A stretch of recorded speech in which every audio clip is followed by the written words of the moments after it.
오늘 본문은 이 여호와의 사자가 이 삼손의 부모님께 두 번째로 이렇게 나타나는 장면인데, 실제적으로는 이 마노아의 부인에게만 두 번째 나타난 장면이고, 오늘 마노아에게는 실제적으로 처음 이렇게 서로 대면하는 장면입니다. 이 단사람 마노아는요, 주의 사자를 만나고 어안이 벙벙했던 그 아내의 말을 전에 들었었어요. 아내가 막 얼굴이 당황을 했는지 두려움에 완전히 젖어 있는 그 모습에 이런 말을 듣는데, 아내가 이야기하는 거죠. 그동안에 임신을 하지 못했는데 내 몸에 이스라엘을 구원할 자, 그 자를 나의 몸에 낳게 하신다고 어떤 여호와의 사자 같은 사람이 나에게 이야기를 했다. 그런 얘기를 들었어요. 그러니까 마노아가 하나님께 기도를 합니다. 그 사자를 다시 한번 좀 보내주십시오. 그 아이를 우리가 어떻게 키워야 하는지 우리에게 그 사자를 다시 한번 보내주세요. 기도를 했는데 하나님이 오늘 응답하셔서 그 사자를 두 번째로 보내시는 장면입니다. 그런데 웬걸요, 다시 나타나시기는 했는데, 이 주의 사자가 오기는 했는데 아내가 밭에 혼자 있을 때 또 나타난 거예요. 그 아내가 빨리 집으로 가서 이 남편에게 말을 하고 사자가 다시 나타났다고 빨리빨리 다시 따라오라고, 그래서 사자에게 나아가는 장면입니다. 보통 영화 같은 데 보면 자기는 혼자 이렇게 천사를 봤는데 누구에게 빨리 봐봐 이렇게 데리고 오니까 천사는 보통 어떻게 있어요?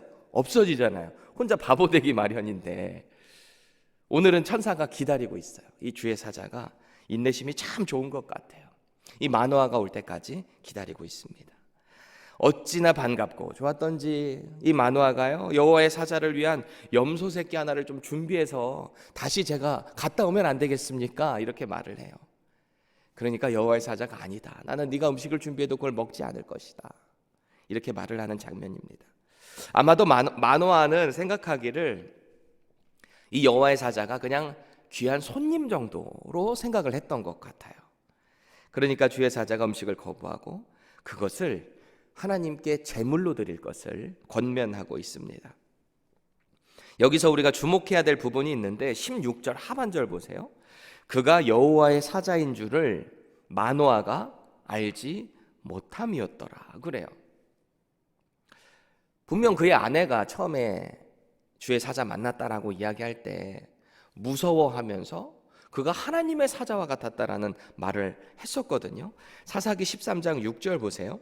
하나님의 사람이 내게 오셨는데 그의 모습이 하나님의 사자의 용모 같아서 심히 두려움으로 어디서부터 왔는지를 내가 묻지 못하였고 그도 자기 이름을 내게 이르지 아니하였으며 그래요. 얼마나 무섭고 두려웠던지 어디서부터 왔는지 묻지도 못할 정도로 아내가 그렇게 긴장했던 모습이에요. 죄송합니다. 이 부인의 말을 뭘로 들었는지 그가 다시 오니까 마노아는 그저 기쁜 소식을 전해주는 특별한 사람 정도로만 인식을 했던 것 같아요. 묵상하면서 저도 그런 생각을 했어요.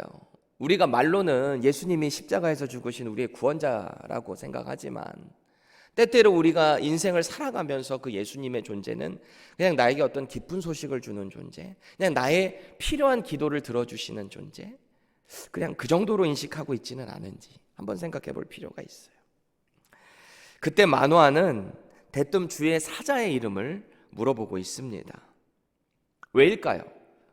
마노아가 왜 갑자기 주의 사자의 이름을 물어봤을까요? 당시 유대인들은 그 이름에 다 이름을 어떤 정체성에 대해서 부여를 하기 마련이거든요. 그러니까 그 이름을 들어보면 어디 출신인지 혹은 어떤 정체성을 가지고 있는지를 이름을 통해서 알 수 있어요. 그러니까 아마 마노아는 그 사자가 도대체 어떤 사람인지 물어봤던 것 같아요. 한술 더 떠서 17절 하반절 보세요.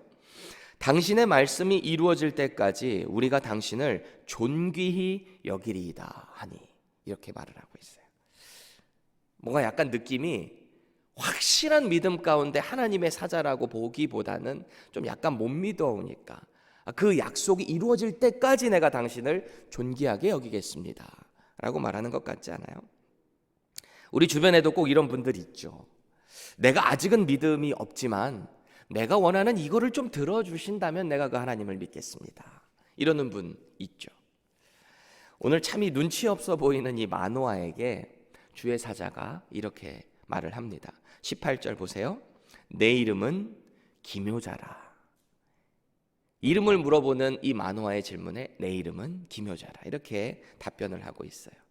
여기서 이 기묘자다라고 번역된 히브리어 단어는 필리라는 단어인데 뜻이요, 이해할 수 없는, 비밀의 혹은 놀라운이라는 뜻을 가지고 있습니다. 인간의 이성으로는 도저히 이해할 수 없는 놀랍고도 비밀스러운 존재가 바로 기묘자, 이렇게 자신을 이야기하고 있어요. 영어 성경 NIV를 보니까 뭐라고 표현을 하냐면 It is beyond understanding, 그래요. Beyond understanding, 이해할 수 없는, 이해를 초월하는 존재. 그리고 대부분의 영어 성경들은 이 기묘자를 wonderful로 받고 있어요. wonderful, 놀라운. 여러분, 그런데 이 표현 어디서 많이 본 것 같지 않으세요? 나는 기묘자라. 어디서 많이 본 것 같지 않으세요? 이사야 9장 6절 보세요. 이는 한 아기가 우리에게 낳고 한 아들을 우리에게 주신 바 되었는데 그의 어깨에는 정사를 메었고 그의 이름은 기묘자라, 모사라, 전능하신 하나님이라, 영존하시는 아버지라, 평강의 왕이라 할 것임이라. 이사야 선지자가 장차 이스라엘을 구원할, 온 인류를 구원할 그 메시아에 대해서 예언하는 장면이잖아요. 예수 그리스도께서 기묘자다. 여기서 기묘자는 원더풀, 역시 여기도 원더풀로 이렇게 받고 있거든요. 참고로 모사로 번역된 히브리어 야츠라는 이 단어는요, 충고하다라는 뜻이에요. 그러니까 NIV 성경은 이 두 개의 단어를 하나로 모아가지고 뭐라고 하고 있냐면 He will be called Wonderful Counselor. Wonderful Counselor.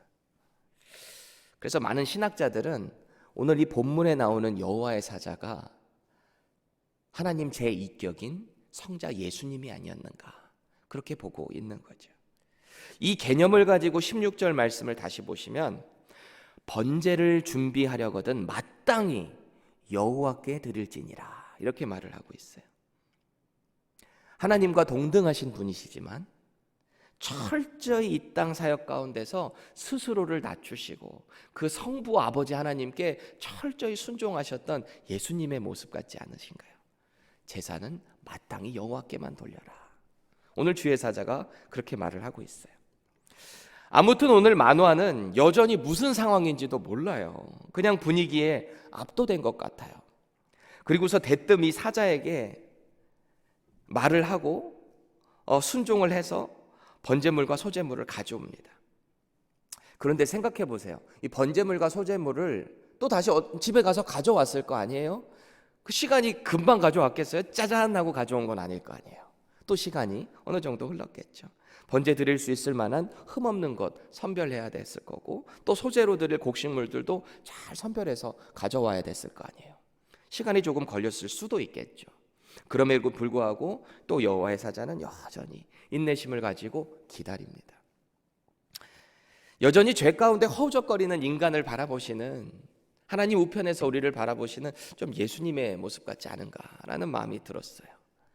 이 기다림 끝에 마노아는 번제와 소제를 결국 하나님께 드립니다. 바로 그때 이 부부는 있잖아요, 초자연적인 사건을 오늘 본문 가운데 목격을 하게 돼요. 20절 말씀을 제가 세 번역으로 한번 읽어드릴게요. 제단에서 불길이 하늘로 치솟자 주님의 천사가 제단의 불길을 타고 하늘로 올라갔다. 마노아와 그의 아내는 이것을 보고 얼굴을 땅에 대고 엎드렸다. 그래요. 주의 사자의 말에 순종해서 여호와께 제사를 드렸어요. 그러니까 제단에서 불길이 하늘로부터 쫙 치솟아 올라가는 듯한 모습을 봤어요.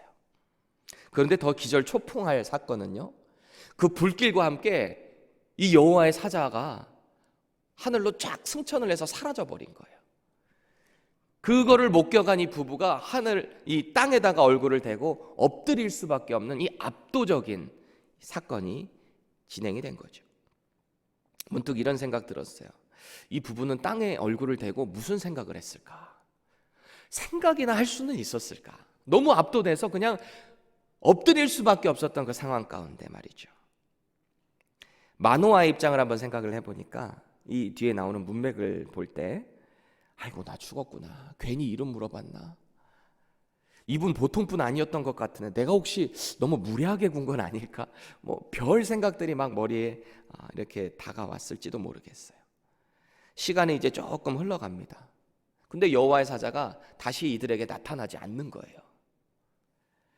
그러니까 마노아는 이 전에 가졌던 이 두려움과 근심들을 이 아내에게 털어놓습니다. 오늘 본문 가운데 이 부분은요 참 흥미로운 의견 대립을 맞이하게 되는데요. 마노아는 22절입니다. 보세요. 우리가 하나님을 보았으니 반드시 죽으리로다. 이렇게 결론을 내린 거예요. 하나님을 봤으니까 우리는 죽었다. 이제 곧 죽을 거다. 이렇게 말을 하고 있는 거예요. 이게 또 나름대로는 성경적인 근거를 가지고 있는 게 이 출애굽기에 나오는 이 모세가 하나님의 얼굴을 구하잖아요. 그러니까 하나님께서 뭐라고 말씀하셨어요? 나의 얼굴을 보는 자는 반드시 죽는다. 이 그 근거를 나름대로 가지고 있었던 것 같아요. 반면에 그의 부인은 죽지 않는다는 거예요.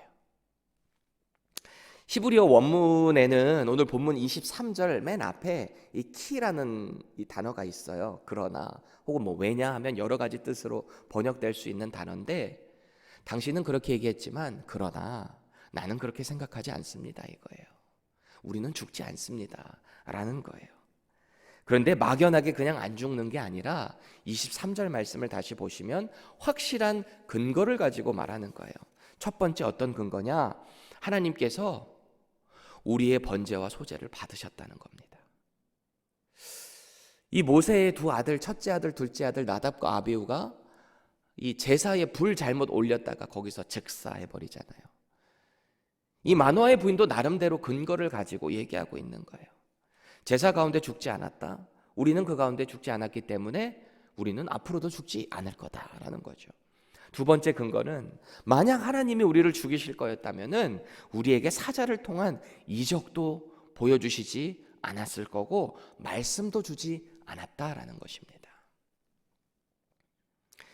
세 번째로 완벽한 이 그녀의 근거가 증명이 되는 것이 24절에 보니까 그 하나님의 사자가 약속해 준 그 아들이 낳는 거죠. 이 땅에 태어나는 거죠.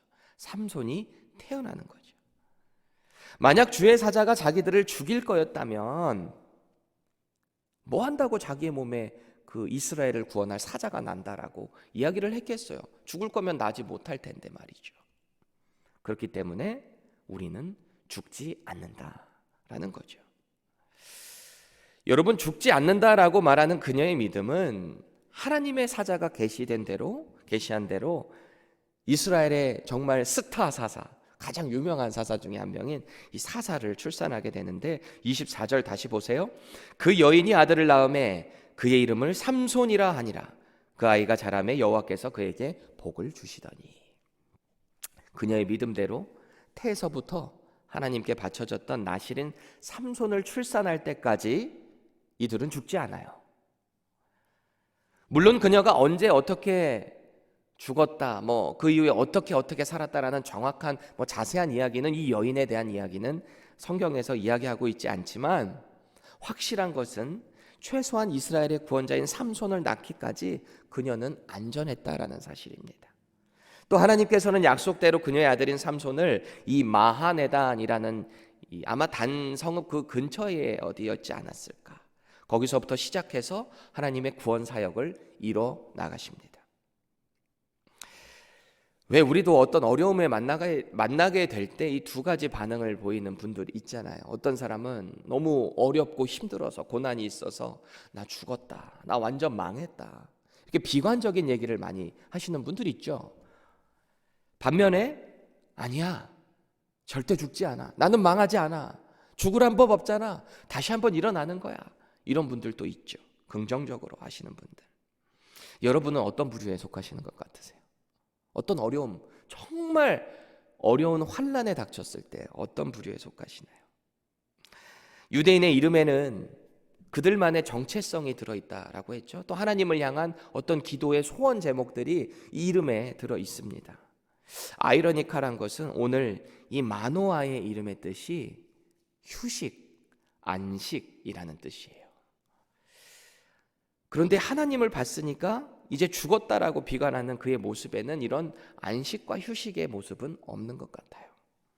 마노아는 현실을 두려워하다 보니까 이 하나님을 봤으니 나는 이제 죽었다라고 생각을 하니까 이전에 경험한 하나님이 주신 그 초자연적인 사건들, 하나님이 주신 계시, 또 하나님을 온전히 의지해서 기도했던 그런 모습들은 온데간데 없어진 거죠. 오히려 그의 부인의 모습에 이 안식이 보여요. 이 안식이 어디서부터 왔을까요? 하나님의 그 계시를 믿는 믿음에서부터 온 겁니다. 하나님의 계시를 붙잡고 흔들리지 않는 믿음을 가지고 있었던 거예요. 비록 무명의 여인, 이 미세스 마노아지만 하나님으로부터 받은 확실한 계시를 현실에 대입하는 그 믿음의 당당함을 보여주고 있는 것입니다. 여러분, 어떤 절망적인 상황에 처할지라도 이 말씀을 통해 주시는 이 비전과 사명을 붙잡고 사는 사람은 있잖아요. 절대 흔들리지 않아요. 나 죽는다 이런 말 하지 않아요. 비록 절망을 지날지라도 내가 사는 것이 하나님께 영광이다라는 확신을 가지고 살으니까 당당한 거예요. 내가 처해 있는 곳, 내가 일하는 곳, 내가 어디 갈 때마다 이 장소가 바로 하나님의 영광을 드러내는 현장이다라는 확신을 갖고 있기 때문에 언제나 당당해요. 나 죽겠다 이런 소리 안 합니다. 불안할 것도 무서울 것도 없는 것이죠. 예수님의 제자들 보세요. 그렇게 예수님과 동행하면서 3년 동안 동고동락하면서 얼마나 많은 초자연적인 이적과 기적을 봤어요. 그런데 예수님이 십자가에 달리시는 그때 다 뿔뿔이 도망가는 겁쟁이의 모습을 보여줬잖아요. 그런데 다시 부활하신 그 예수 그리스도를 만나고 난 이후의 제자들의 모습 보세요. 두려움이 없어요. 당당해요. 당당히 하나님의 영광을 위해 사명자의 삶을 살아가는 것입니다. 사도 바울 보세요. 사도행전 23장에 보시면 유대인들이 바울 잡아 죽이겠다고 얼마나 혈안이 되어 있어요. 내가 저 바울을 죽이기 전까지는 물도 아무것도 음식도 먹지 않겠다고 결단한 맹세한 사람들이 40여 명이 준비하고 있어요.